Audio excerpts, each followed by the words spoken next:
wanted to make another video on depersonalization, derealization, disassociation,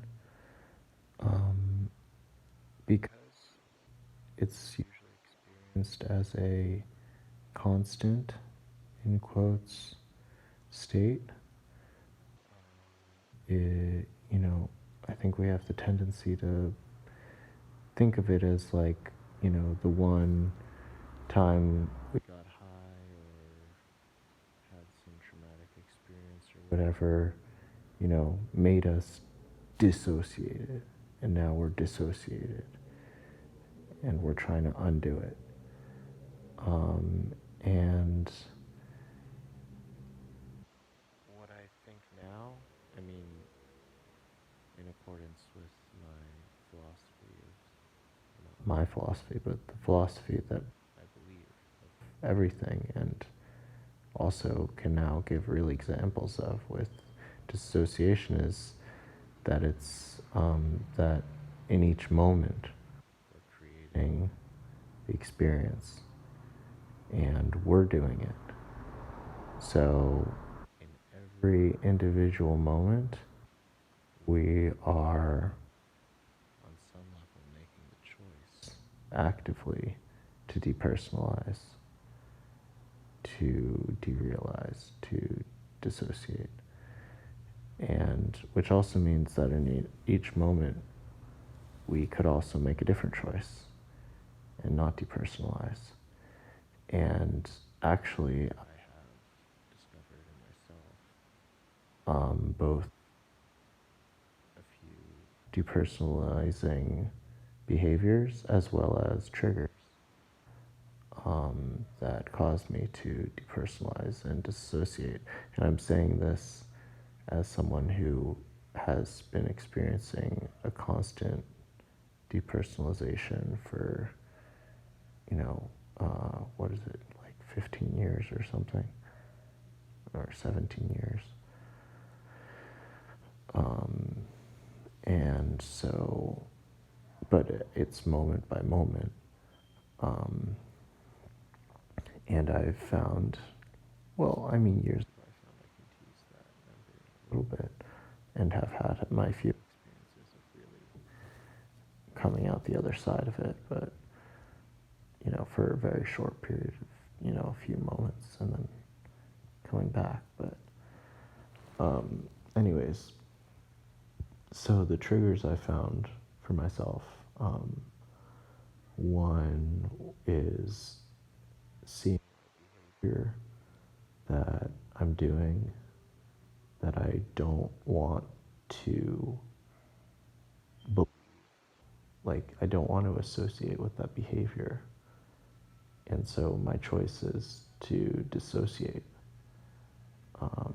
Whereas another person would change their behavior or, maybe have a negative feeling about themselves, but remain feeling as though they are themselves. My strategy is to stop feeling like I am myself.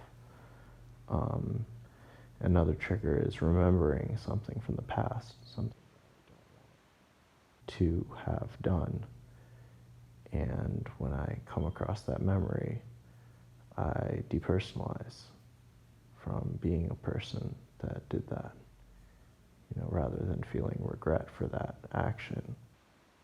I stop feeling like I'm the person that did that action.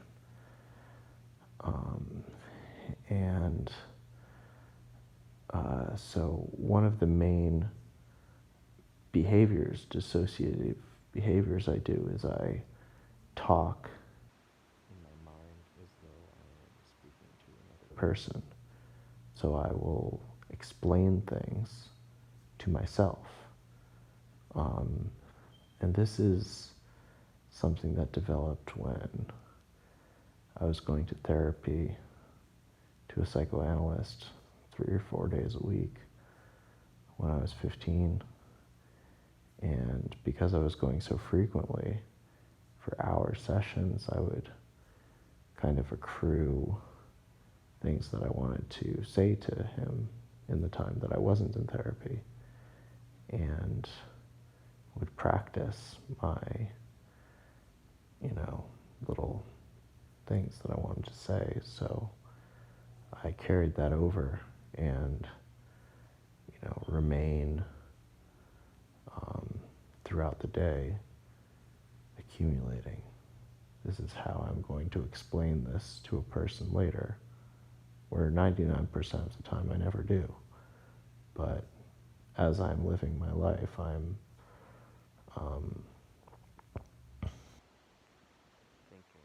as though I am talking to someone else, I'm like giving excessive information that I already know, thinking it out in my head as if it were to be for another person to hear.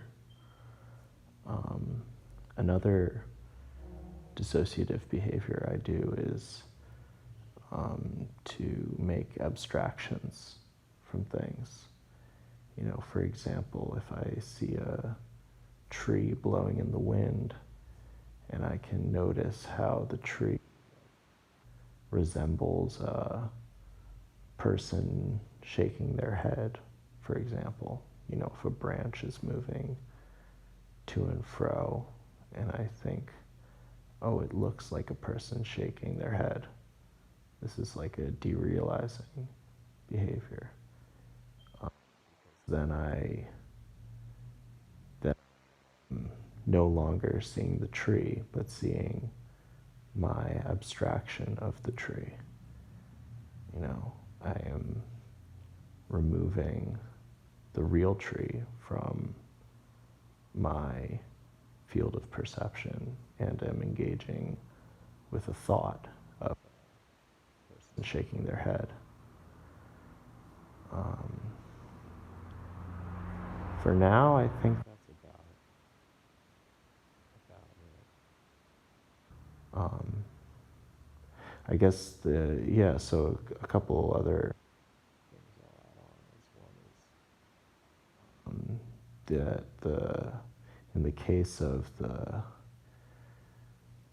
both, well, no, but mostly in the case of the talking to myself like I'm talking to someone else, it's a self-perpetuating thing because it's a dissociative behavior that then becomes a trigger that makes me want to dissociate because I don't want to be a person that is talking to myself like I'm talking to someone else.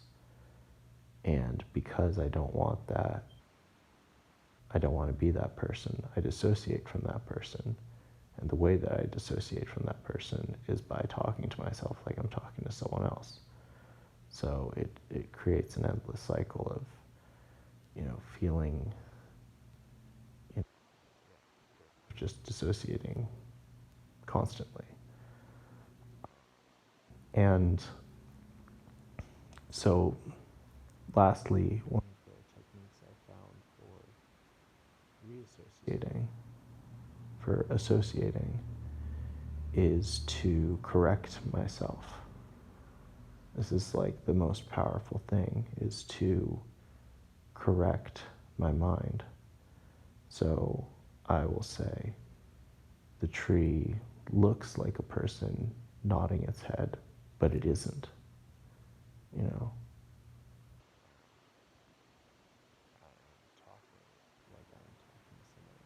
But I'm not.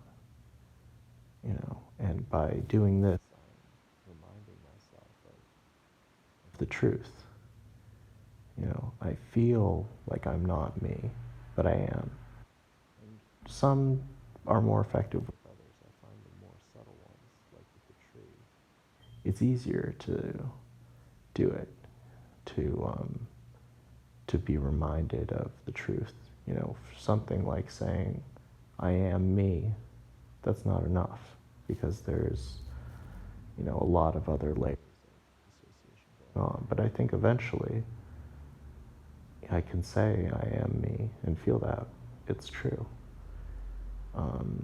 But it's something every moment we have the control to change.